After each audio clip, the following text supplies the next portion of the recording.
comment a été le marché immobilier au mois de juillet 2025 dans le Grand Montréal? C'est ce qu'on va regarder aujourd'hui.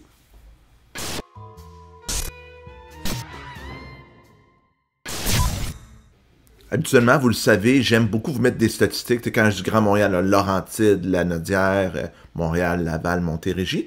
Mais aujourd'hui, je veux faire quelque chose d'un petit peu différent parce que les inscriptions, les ventes, c'est similaire aux dernières vidéos. Puis dans les dernières vidéos, ce que je dis, puis je vous le résume là, en peut-être, je sais pas moi, 15 secondes, 30 secondes, il y a plus d'inscriptions, il y a plus de ventes.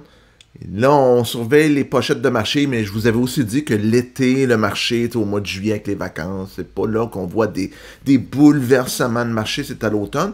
Donc, tant qu'à repasser des statistiques puis vous dire la même chose, ben, je vais vous montrer d'autres choses tantôt, mais grosso modo, le marché n'a pas changé. On est en attente de voir ce qui va se passer à l'automne. Le marché il est bon, mais il y a quand même de plus en plus d'inscriptions. Il y a plus de ventes que l'année dernière.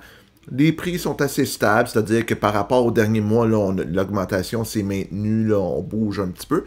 Donc, c'est un marché stable comme les derniers mois, qui est encore à l'avantage des vendeurs, mais qui a de plus en plus de poches où les acheteurs commencent à pouvoir tirer leur épingle du jeu et où la mise en vente devient super importante.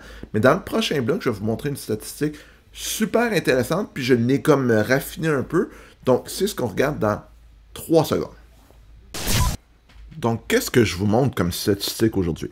Là, j'ai raffiné où j'ai mis vraiment juste les maisons, les condos et les propriétés à revenus. C'est sûr qu'il peut y avoir des 12 logements et plus, là, et tout ça, mais ça compte quand même beaucoup de plex. Donc, ce que je veux vous montrer, c'est, regardez, depuis le début de l'année, donc depuis janvier, le nombre de nouvelles inscriptions. Là, vous allez me dire, ouais, mais il y en avait peut-être de l'année dernière qui suivait et tout, oui. Mais c'est juste pour vous donner une bonne idée de où est-ce que le marché s'en va, puis je trouve que cette statistique-là le démontre. Donc, le nombre de nouvelles inscriptions et le nombre de ventes dans des ranges de prix, c'est en centaines de milliers. C'est pas de 0 à 100 $, c'est de 0 à 100 000, tout ça. Bon, évidemment, on va 0 à 100 000, même je voudrais en bas de 250 000, il n'y a pas grand-chose. Quand on monte en haut de 300 000, il faut penser que des fois, quand on est en Lanaudière, Laurentides, en Montérégie, dans des coins un peu plus reculés, il y en a. Mais regardez, il y a eu, exemple, entre 250 et 300 000. 2341 nouvelles inscriptions depuis le début de l'année, puis 1800 ventes. Donc, pas tout, évidemment, qui s'est vendu, mais le taux d'absorption est très bon. On monte un peu, 300, 350 000, même chose, il y en a 1000 qui ne sont pas encore vendus. Puis là, regardez les prix, là. Tu sais, quand on reste 350, 400, 400, 450, 500, 450, 500, bon, on est toujours bon, il y en a un 1500, 2000, tu sais, donc on est à un taux d'absorption de 60, 70%. Oh, 5 à 600, là, on est encore dans les mêmes taux, mais les chiffres sont plus gros, fait que ça a l'air d'un plus gros écart. 600, 700, voilà, on commence à baisser autour de 55-60%. Même chose pour les 700 à 800 000, puis plus on monte, regardez, là, on est presque à 50% seulement des ventes. Puis quand on tombe par-dessus 1 million, regardez le nombre, là, il y a eu 8400 inscriptions, mais juste 3500 ventes. Donc, quand je vous disais, le marché, c'est pas tout qui se vend. Mais regardez, là, le marché plus dispendieux, il y a beaucoup d'inscriptions, peu de ventes. Il y a comme 40% des nouvelles inscriptions qui se sont vendues dans l'année. Même chose, 900 000 à 1 million. 800 000 à 900 000. Fait que quand le monde dit le marché est fou, là, c'est pas compliqué, là. 300, ben évidemment, oui, 200 000 et moins, mais il n'y en a pas beaucoup. Puis souvent, comme je dis, c'est des propriétés plus particulières. Mais disons 300 000 à 800 000, 700 à 800 000, là, c'est là que le gros du marché est. Puis pourquoi on a l'impression que le marché immobilier est fou? Parce que c'est quoi les histoires des gens qu'on entend parler? C'est la classe moyenne, c'est monsieur, madame, tout le monde. Donc, eux disent, hey, c'est encore fou, il y a de la surenchère. Donc, on voit que le taux d'absorption est super bon. Mais encore là, ce que l'histoire dit pas, c'est, évidemment, au centre-ville de Montréal, une propriété à 500 000, c'est beaucoup plus actif. Je suis pas sûr qu'un condo à 500 000 à Saint-Jérôme, il y a la même demande. J'ai fait une analyse qui n'est pas dans nos régions, mais j'ai une cliente qui m'avait été référée, qui me parlait d'acheter quelque chose vraiment en région. À 3 heures de route de Montréal, en campagne, voulait s'acheter un condo avec ascenseur, garage, dans une municipalité de, je vais dire, 6-7 000 habitants.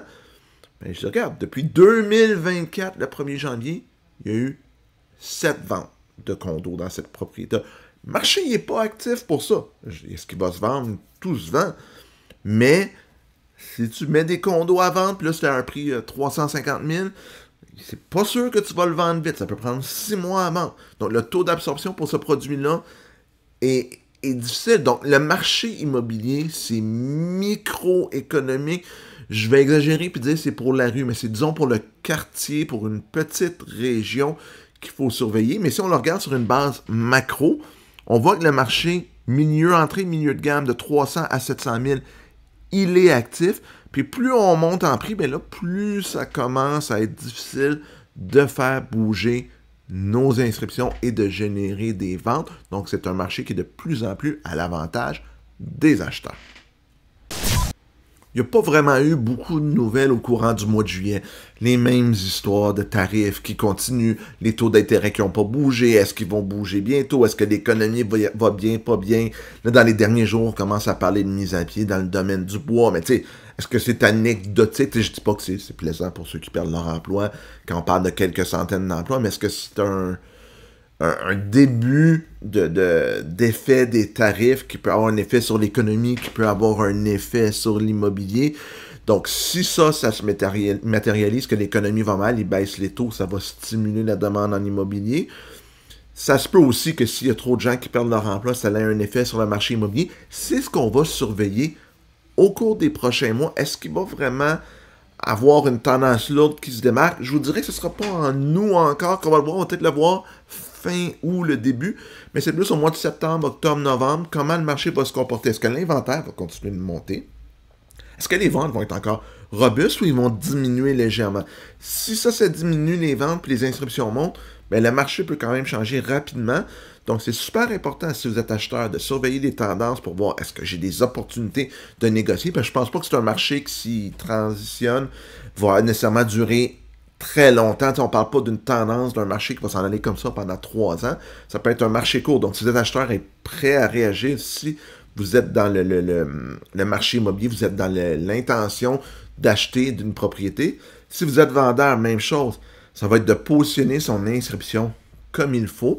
Puis oui, il va falloir regarder les comparables, voir ce qui est en compétition sur le marché, puis peut-être devoir faire des ajustements rapides, puis peut-être dire « Ouh, je pensais que j'allais avoir tel prix, finalement, il faut que je baisse de 5%, sinon je ne vendrai pas ou ça va me prendre beaucoup de temps à vendre. » Puis selon vos projets, ben, ça peut être un impact. Donc moi, c'est ce que je vais surveiller dans les prochaines semaines, les prochains mois. Je voudrais plus à partir de septembre, où je ne m'attends pas à des gros changements majeurs, mais c'est quand même ce que je vais commencer à regarder dans les prochaines semaines, mais je vais vraiment regarder ça plus cet automne. Avez-vous aimé la capsule? Si c'est le cas, faites un pouce en l'air. Ce serait super apprécié. Abonnez-vous à la chaîne. On va continuer à mettre du contenu immobilier régulièrement. Puis on se voit la prochaine fois pour une autre capsule. À bientôt tout le monde!